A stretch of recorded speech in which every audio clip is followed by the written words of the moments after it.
خرطوم اور سوڈان کے دیگر شہروں میں دو طاقتور فوجی دھڑوں کے درمیان لڑائی جاری ہے جس نے دارالحکومت کو جنگ کی لپیٹ میں لے لیا ہے اور اس سے ملک میں خانہ جنگی کا خطرہ پیدا ہو گیا ہے۔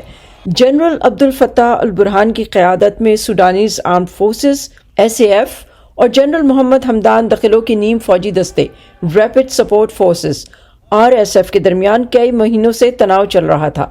کچھ عرصے پہلے تک دونوں گروپ اتحادی تھے اور انہوں نے 2019 میں مل کر ملک کے دیرینہ حکمران عمر البشیر کی حکومت کا تختہ الٹ دیا تھا۔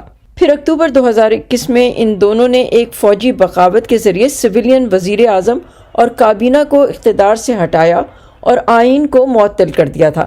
دسمبر میں ریپڈ سپورٹ فورسز اور سوڈانیز آرمڈ فورسز اور سویلین سیاسی رہنماؤں کے درمیان اقتدار کی منتقلی کے لیے ایک نیا فریم ورک تو طے پا گیا، مگر ان دونوں فورسز کو یکجا کرنے اور نئی فوج کی قیادت سنبھالنے پر اختلافات پیدا ہو گئے۔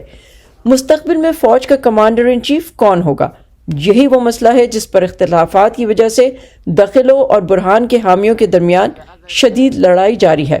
تجزیہ کاروں کے مطابق یہ ملک پر کنٹرول حاصل کرنے کے لیے اقتدار کی کشمکش ہے۔ برہان 2021 کی فوجی بغاوت اور 2019 میں عمر البشیر کی معزولی کے بعد قائم کردہ ایک حکمران کونسل کے سربراہ ہیں، جبکہ داخلو حکمران کونسل میں ان کے نائب تھے۔ سوڈان کے کئی پڑوسی ملک جن میں ایتھیوپیا، چاڈ اور جنوبی سوڈان شامل ہیں، ایک عرصے سے سیاسی کشیدگی اور تنازعات کا شکار ہیں۔